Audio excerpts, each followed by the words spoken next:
স্বাধীন ভারতের ইতিহাসে মোদী পরিচালিত বিজেপি সরকারের মতো এমন নিষ্ঠুর সরকার এর আগে শাসন ক্ষমতায় এসেছে কি? এই অস্বস্তিকর প্রশ্নটা কিন্তু আজ অনেকেই তুলছে, কারণ আজ একটা একটা করে দিন অতিক্রান্ত হচ্ছে আর দেশের সংবেদনশীল ও বিবেকবান মানুষের উদ্বেগ কয়েক গুণ বেড়ে যাচ্ছে। আর তাদের এই উদ্বেগের কারণ হচ্ছে যন্তর মন্তরে অনশনরত সোনাম ওয়াংচুংয়ের দ্রুত স্বাস্থ্যের অবনতি। কিন্তু দুঃখের হলেও সত্যি, এমন ঘটনার পরেও দেশের প্রধানমন্ত্রী ও তার সরকারের প্রকাশ্যে কোনো হেলদোলই দেখা যাচ্ছে না। কিন্তু রাজনৈতিক বিশেষজ্ঞদের একাংশ মনে করছেন, মোদী যতই মৌনী বাবা সেজে থাকুন না কেন আর বিশিষ্ট শিক্ষাবিদ বিজ্ঞানী সোনাম ওয়াংচুং সহ ছাত্রদের অনশন আন্দোলনকে যতই উপেক্ষা করার চেষ্টা করুক না কেন, আজ তার কপালের ভাঁজ কিন্তু ক্রমশই বাড়ছে।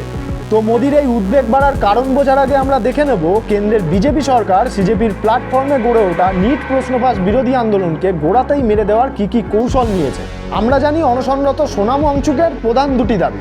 একটি হলো প্রশ্নপত্র ফাঁসের জন্য নিট পরীক্ষা বাতিলের দায় নিয়ে কেন্দ্রীয় শিক্ষামন্ত্রীর পদত্যাগ, এবং অপরটি লাদাখের প্রাকৃতিক সম্পদ ও নাগরিক অধিকারের সাংবিধানিক সুরক্ষা। প্রথমত, তাদের এই আন্দোলন ন্যায়সঙ্গত হওয়া সত্ত্বেও কেন্দ্রীয় সরকারের পক্ষ থেকে আন্দোলনকারীদেরকে এখনও কোনো আলোচনার প্রস্তাব দেওয়া হয়নি। অভিযোগ, সরকার বধির মুখ ও অন্ধ সেজে বসে আছে। দ্বিতীয়ত, ন্যাশনাল নিউজ সহ মূলধারা টিভি চ্যানেলগুলো পড়ুয়াদের এই আন্দোলনকে কার্যত বয়কট করেছে। এক কথায় বলতে গেলে এই আন্দোলনকে অদৃশ্য করার চেষ্টা চালাচ্ছে। তৃতীয়ত, অনশন শুরুর পরপরই দিল্লি পুলিশ জল সরবরাহ বন্ধ করে দেয় এবং স্যানিটেশন বা টয়লেটের সুবিধাও সরিয়ে নেয়, এমনকি পাবলিক টয়লেটেও জল বন্ধ করে দেয়।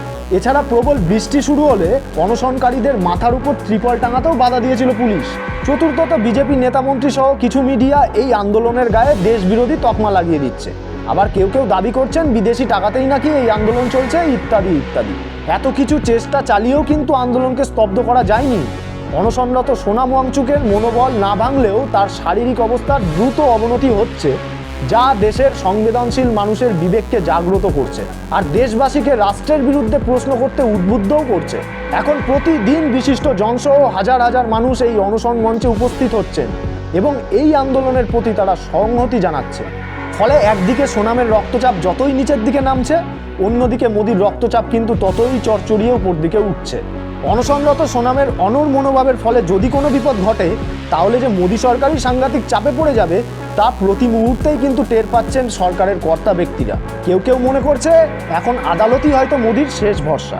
ইতিমধ্যেই সোনাম ওয়াংচুংকে জোর করে খাওয়ানোর দাবিতে দিল্লি হাইকোর্টে মামলা দায়ের হয়েছে। যদিও কোর্ট এখনো পর্যন্ত কোনো রায় দেয়নি, জল্পনা চলছে এই পথেই হয়তো মোদী সরকার তার মুখ রক্ষার শেষ চেষ্টা চালাবে। তো একদিকে সোনামের স্বাস্থ্যের দ্রুত অবনতি এবং তা নিয়ে বাড়ছে দেশবাসীর উদ্বেগ, অপরদিকে মোদী সরকারের সচেতন নীরবতা। আর যে প্রশ্নটা তুলে ধরছে তা হলো, বিজেপি সরকারের মতো এমন নিষ্ঠুর সরকার কি এর আগে স্বাধীন ভারতের শাসন ক্ষমতায় এসেছে? তো এই নিয়ে আপনি কি মনে করছেন?